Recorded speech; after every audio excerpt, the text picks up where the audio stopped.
Out of babysitting horror stories are all over the internet, from parties to stealing to losing the kids. But parents don't get a pass either. Tonight, we are turning the tables and giving the sitters a chance to spill. Getting stiffed on pay, dealing with drunk moms and dads, and that's just the tip of the iceberg. Here's Channel 3's Maureen Kyle with Babysitter Confidential. Hey guys, all this week on Channel 3 News Today, we've been talking about babysitting, from how much to pay to how to do your homework before hiring that sitter. But we wanted to give the sitters their say on jobs gone bad, and they had a lot to talk about, confidentially, of course. How do you get sitters to confess to their craziest child-minding experiences without fear of embarrassing a paying family? You build a crazy contraption like this, load it up, and take it to nearby college campuses.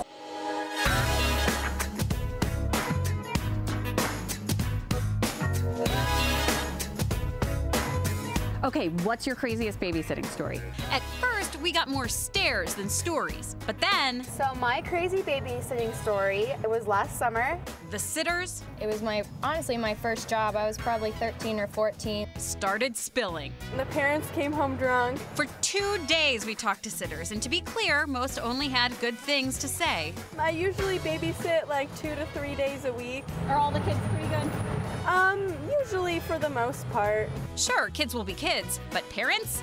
You have some explaining to do. One time I had babysat a group of 3 kids. From pay, and the parents had only gave me $20 for 8 whole hours. To pot.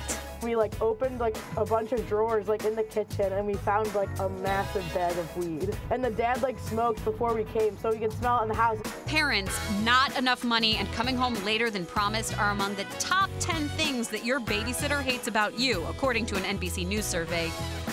But who could blame a sitter that experienced this? And they started stripping in the living room to go to the back pool while me and the kids were still there. Come again? Yes, they were full on stripping.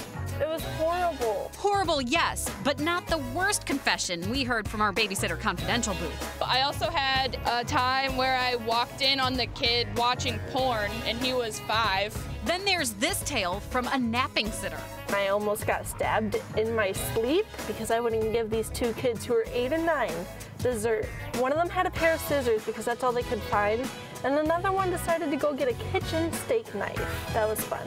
We wondered, as you probably are too, did these sitters ever work for these families again? Some came to their senses. They kept on asking me to babysit. I had to find excuses. While others went back for the bucks. They did pay me well for it, so I guess it pays off. Maureen Kyle, Channel 3 News.